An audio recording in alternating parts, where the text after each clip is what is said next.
Honoured one is back. जी हाँ, finally सबका वेट ओवर हुआ और गोजो का कमबैक हो गया। पर एक तरह से उसका कमबैक नहीं भी हुआ। ऐसा क्यों? आइए जानते हैं आज की वीडियो में। जब से JJ की चैप्टर 260 आया था, ये पैनल देखने के बाद कई सारी थ्योरीज सामने आ रही थी, जैसे कि गोजो ने बाइंडिंग वाव यूज करा है, अपनी एक 6 आई के बदले रिवाइव हो गया और दूसरी शोको ने उसे हील करा होगा। पर इन्हीं में एक थ्योरी थी जो कि बहुत अनएक्सपेक्टेडली सच हो गई, और वो थ्योरी ये थी कि गोजो की बॉडी केंजाकू ने टेक ओवर कर ली।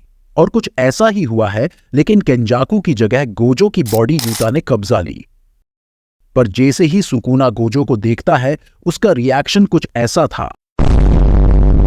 और इसी चैप्टर में हमें पता चलता है कि यूटा का शुरू से यही प्लान था।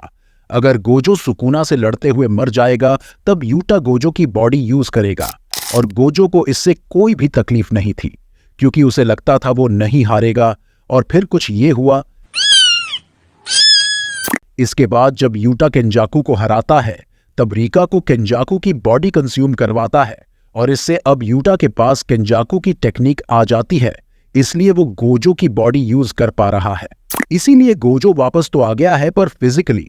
पर यूटा ये नहीं करने वाला था। लेकिन जब सुकुना ने उस पे स्लैश यूज किया, तब उसकी बॉडी भी आधी कट चुकी थी।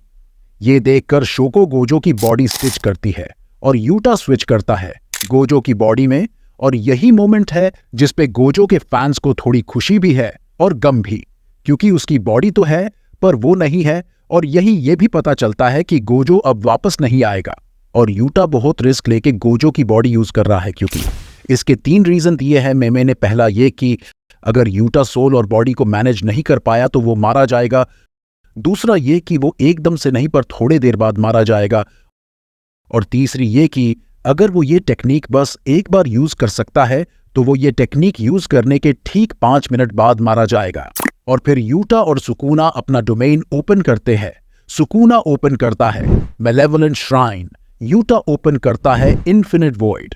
और इसी के साथ साथ हमें फिर से गोजो का डोमेन देखने मिलता है, और गोजो और सुकुना की बैटल एक बार फिर से स्टार्ट होती है, और चैप्टर यही खत्म होता है। पर एक थ्योरी बहुत वायरल हो रही है, जिससे कि कुछ चांसेस बढ़ जाते हैं गोजो के पूरी तरह से अपनी बॉडी में वापस आने के लिए।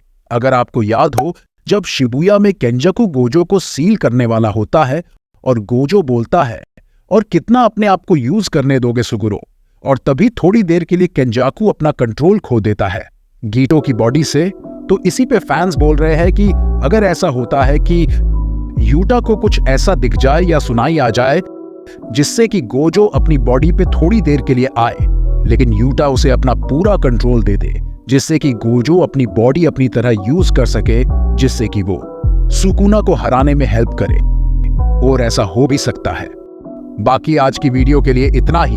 आप कमेंट करके बताओ, आप गोजो और यूटा की फॉर्मेशन को क्या नया नाम देना चाहोगे? जिसका भी नाम अच्छा होगा उसका कमेंट पिन होगा। बाकी मिलते हैं नेक्स्ट वीडियो में, तब तक के लिए बाय बाय।